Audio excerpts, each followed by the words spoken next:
President Biden is heading to Peru for what could be his final lap on the world stage as president. He's arriving at Joint Base Andrews now to board Air Force One, and he's set to meet with Chinese President Xi Jinping, visit the Amazon rainforest, and attend two major summits. Let's bring in ABC's Alex Presha in Lima, Peru for more. Here are live images there of the president arriving at Joint Base Andrews. Alex, how significant is this moment for President Biden, his potential last international tour? Well, yes, his last international tour. He's beginning what we're describing a little bit as a swan song of sorts on the world stage here at APEC, then in Manaus, and then also at the G20. But as you mentioned, I mean, this is an opportunity for him to really have some of those meetings with his counterparts. A lot of these folks he's had decades-long relationships with, especially Xi Jinping. A lot of attention on that sideline meeting here at APEC.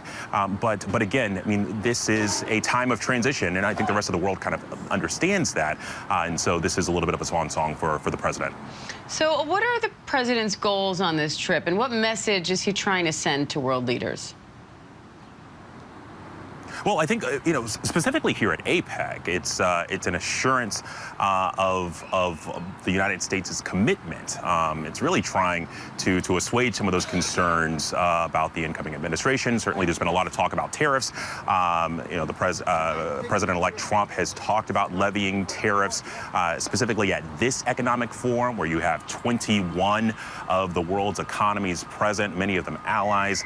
There is a growing concern about that. I can tell you that also from industry and a lot of different corporations that are represented here over the next couple of days. They're specifically curious about Q1 and Q2 of next year as this Trump administration and its foreign policy starts to take effect. The president trying to reassure our commitment to many of our allies, but frankly, it's understood that this is a period of change. And so, ultimately, what this policy looks like going forward is up to Trump. So, in terms of this meeting with the Chinese president, what's President Biden hoping to discuss there? Well, so we got a little bit of a readout on this yesterday from National Security Advisor Jake Sullivan, who talked about, look, there are three components that Biden and Xi Jinping are likely to talk about. The first is the importance of maintaining that military-to-military communication, and certainly not escalating things in that particular region. I think another thing that they have common ground on that I expect for them to talk about is the counter-narcotics efforts. And then the third thing, and you might find this interesting, the third thing is talking about AI security. It's something that the two discussed over the phone earlier this year, and then also in their last meeting in California. So what else is on his agenda for this trip, Alex, and what are you watching for?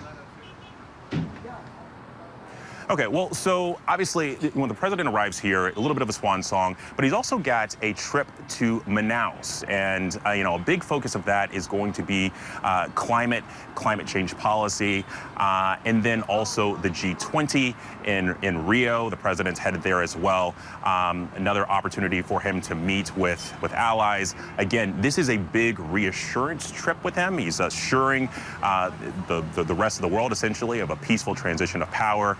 And really trying to underscore some of the frameworks of foreign policy that his administration's already carried out. Alex Presha in Lima, Peru, thank you.